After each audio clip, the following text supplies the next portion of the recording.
Pete Rose in his career, whether you feel he should be in the Hall of Fame or not in the Hall of Fame, basically was better than his skills. A hard worker, Charlie Hustle was always doing something. Now, this guy went from the Cincinnati Reds, where he helped them to numerous World Series appearances and 2 World Series titles. Soon as he showed up in Philadelphia, he reinvigorated a franchise that was losing in the playoffs all the time, and eventually got into 2 World Series, winning in 1980 and 1983. But how he ended up back in Cincinnati and how he was almost suspended for life, not for gambling, but for basically hitting an umpire during a game. We're going to go over the series of events. Whether you like him or not, you have to give him a lot of respect, because what he did as a player will never be touched again. He is the ultimate hit machine, and he played every freaking position. And whether you like him or don't like him, we're just presenting the facts here. Now, in 1984, he was granted late '83. He was granted an unconditional release in the Phillies, as Phillies management wanted to retain Rose for the '84 season, but he refused to accept a more limited playing role. Months later, he signed a 1-year contract with the Montreal Expos, freaking us out so much. I never thought Pete Rose would be a Montreal Expo, especially after what the Phillies did to us in 1980. Now, the 1-year contract led to a situation on April 13th, the 21st anniversary of his first career hit. He doubled off the Philly Jerry Koosman for his 4,000 career safely, becoming the second player in the 4,000 hit club, joining Ty Cobb. He played 95 games with the Expos, accumulating 72 hits and 22 RBIs, while batting a decent .259. On August 15, '84, he was traded back to the Reds for infielder Tom Lawless. Now, upon rejoining the Reds, he was immediately named player-manager, replacing Vern Rapp as bench boss. Despite his .259 average for the season prior to joining the Reds, he had .365 for the Reds in 26 contests, with 35 hits and 11 RBIs, finishing with a .286 overall average, a 41-point improvement over the '83 season. Furthermore, Rose managed the Reds to a 1922 record for the remainder of the season. Though the role was once common, to date Rose is the last person to serve as a player-manager for MLB. Now, on September 11th, '85, he broke Cobb's all-time hits record with his 4,192 hit, a single to left center field off San Diego pitcher Eric Shaw. Now, a little circle of the hit was on Riverfront Stadium for quite some time, I think because of merit shot, but MLB asked to take it off, said it was distracting. According to MLB.com, MLB continues to recognize Cobb's final hit total as 1,491, though independent research has revealed 2 of Cobb's hits were counted twice. It has been suggested because of this that Rose actually broke Cobb's record against Cubs' Reggie Patterson with a single in the first inning of a Reds 5-5 call game against Chicago on September 8th. ABC Wild World of Sports named Rose as Athlete of the Year after Rose broke Cobb's record. Rose accumulated a total of 4,256 hits before his final career at bat, a strikeout against Goose Gossage on August 17th, 86. And of course, Goose was in San Diego at the time. Now, 2010, the Deadspin reported Rose drew cork bats to his 85 pursuit of Cobb's record. 2 sports memorabilia collectors who owned Rose's game-used bats from that season had the bats x-rayed and found the telltale signs of corking.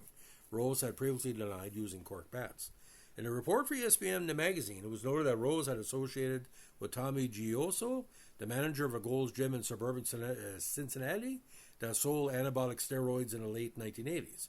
Gioso had first met and befriended Rose in '78 during spring training, becoming a companion runner to Rose over the next 6 years before bringing Rose to a gym in '84. Rose reportedly had thought about taking a shot to help his bat speed near the end of his career, but told Gioso that it was too late to try something new. Attempts to tell Rose about dealing in the gym fell on deaf ears. Gioso was later noted as the one individual Rose made bets with, along with later being convicted of conspiracy to sell 110 pounds of cocaine, alongside filing a false tax return that included claiming a winning gambling ticket that had actually been Rose's. Now, on November 11, '86, he was dropped from the Reds' 40-man roster to make room for pitcher Pat Pasillo, and he unofficially retired as a player. Rose finished his career with a number of MLB and NL records that have lasted for many years. Rose, always proud of his ability to hit 300 or better, in 15 of his 24 playing seasons, had a lifetime .303 batting average. Of course, Pete Rose's number 14 has been retired by the Reds. This came 8 years ago. After retiring as a player, he remained with the Reds as a manager until August 24, 1989. With a career record of .426, .388 as a manager, he ranks 5th in Reds history for managerial wins. During his first full seasons at the helm, the Reds posted 4 second-place finishes in the NL West. During the mid-90s, there were reports that the yet-to-be-named New Orleans franchise of the United Baseball League, which was planned as a third major league, had offered Rose $500,000 a year to serve as his manager. But here it got pretty freaky, and it probably led to his eventual retirement, even though a delay was about a year. On April 30, 1988, during a home game against the Mets, with 2 out in the top of the 9th inning, and I saw this game live, Mookie Wilson hit what looked like a routine ground ball to the shortstop, but the throw to first was wide and pulled the first baseman's foot off the bag. Umpire Dave Pallone did not immediately make the safe call, and the first baseman waited for the call instead of making a play at the plate, allowing Howard Johnson to score all the way from second with what would turn out to be the game-winning run. Rose, visibly angry and animated, doing an Earl Weaver, argued the call. Within seconds, the dispute escalated to the point where Rose forcefully pushed the umpire twice, albeit with only shoulder and forearm, but nevertheless knocking Pallone several feet backward. Pallone promptly ejected Rose as touching an umpire's grounds for immediate ejection. Rose had to be forcefully restrained by his coaches as he came back at Pallone, claiming Pallone had initiated the physical contact. He can be seen in the footage of the incident pointing to his cheek, attempting to explain to umpire Eric Gregg that Pallone had poked him in the face. In his book, Pallone wrote an entire chapter on the incident and denied touching Rose, writing that NL personnel who investigated the incident later agreed with him. Unfortunately, he's wrong. I looked at the tape. He did touch him. It wasn't a big thing, but, when things happen very quickly. In the time it took to remove Rose, Cincinnati Red fans began showering the field with objects that included radios and cigarette lighters. I would figure it's, hand radios, not, ghetto blasters. Even though the inning was not over, all the players retreated to the dugouts. Reds owner Mark Schott posted a message onto an electronic billboard asking fans to stop throwing objects onto the field. After a 50-minute suspension of play, Pallone left the field and the game was completed with the remaining 3 umpires running the bases. NL President A. Bartlett Giamatti suspended Rose for 30 days, which as of this year remains the longest suspension levied against a manager for a non-field incident. Now, all the incidents with Earl Weaver, with the various managers, have been quite worse. I think that Giamatti had it out for Rose because he knew something was going on with gambling and different stuff on the side. So he wasn't being very objective. Now, Bartlett Giamatti is the father of Paul Giamatti, so half the people now know Paul Giamatti more than the father. But at the time, this was a very controversial thing because in Canada, they did a story like, what if the manager is right and the umpire is wrong? Do you automatically get a 30-game suspension for arguing something that you know to be wrong? Giamatti also fined Rose at a substantial amount, which was not disclosed. Some people said it was high as $200,000.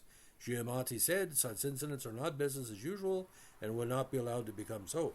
Now, Giamatti also summoned Marty Brennaman and Joe Nuxall, the Reds on-air radio announcers, to his office in New York City and chastised them for inciting the fan response with inflammatory and completely irresponsible remarks. That wouldn't happen in 2024. With so many networks and so many people announcing games, there's no friggin' way a president of a league in any sport is going to say, come to my office, I'm going to give you a lecture. It's not going to fucking happen. People say, just give me the fine and send it in a letter format. Different ball game all the time. See, how the NHL and Major League Baseball worked, Clarence Campbell and John Ziegler had all the pull. Same thing with Major League Baseball, where they could do anything. Don't work like now because you got agents, you got the public. The public has more say. Now, Giamatti told Brennaman and Nuxall there's no excuse for encouraging a situation where the physical safety and well-being of any individual is put significantly at risk. Nothing justifies such unprofessional behavior. Well, here's the deal, ladies and gentlemen. The Mets were still a big rival for all the National League teams. Pete Rose had played the Mets in 70. He had played the Mets in 73. the big fight with Bud Harrelson. You're asking Pete Rose, who just 15 years before got in the biggest playoff brawl in history against the New York Mets. He basically, maybe he's thinking the umpires were favoring the Mets. Pete Rose, I respected Pete Rose. I liked him as a player. I liked him as a manager. And, that gets me in trouble because, he's allegedly involved in a lot of stuff. But the idea is, he's still a Montreal Expo alumni. And when I watched baseball, there were 3 players that stood out for me. Jim Palmer, Pete Rose, and Reggie Jackson. This is the basis of my love for baseball because Pete Rose was Charlie Hustle. You didn't have to hit a home run to do something. Every time he was at the plate at a smallest strike zone. Jim Palmer was fluid. He was like Tyler Cranston as a skater on the mound. And Reggie Jackson, whether you liked him or not, he would give you the big hit. And that's why I don't like George Steinbrenner because he fucked over Reggie Jackson. That's why I don't like Earl Weaver because he fucked over Jim Palmer. And I know deep down that if Sparky Anderson was still the manager of the Reds, they would have never let Pete Rose go, honestly. So, again, when I was growing up, these were my 3 aspects. A good pitcher, a good power hitter, and a good hustle guy. You needed at least, and you look at all the World Series champs through the years, you need all 3. You need the guy that's going to steal a base, make the big catch, 10 home runs, 75 RBIs. I think Pete Rose wouldn't have went to Philadelphia. They would never have won.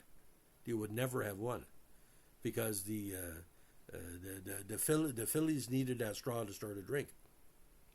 So, ladies and gentlemen, if you never heard about that little fight and how we got back to Cincinnati, basically look it up. There's different stories on YouTube. But the strangest thing, ladies and gentlemen, to see, I never expected this. There was Stewart Snack Cake cards, baseball cards at the Montreal Expos. And when he first came to Montreal, I think it was like early 84. By that time, you had pictures of him in spring training. And my dad picked up a box of that, hoping to get Pete Rose. I think we got Bill Verdon, who was manager at the time.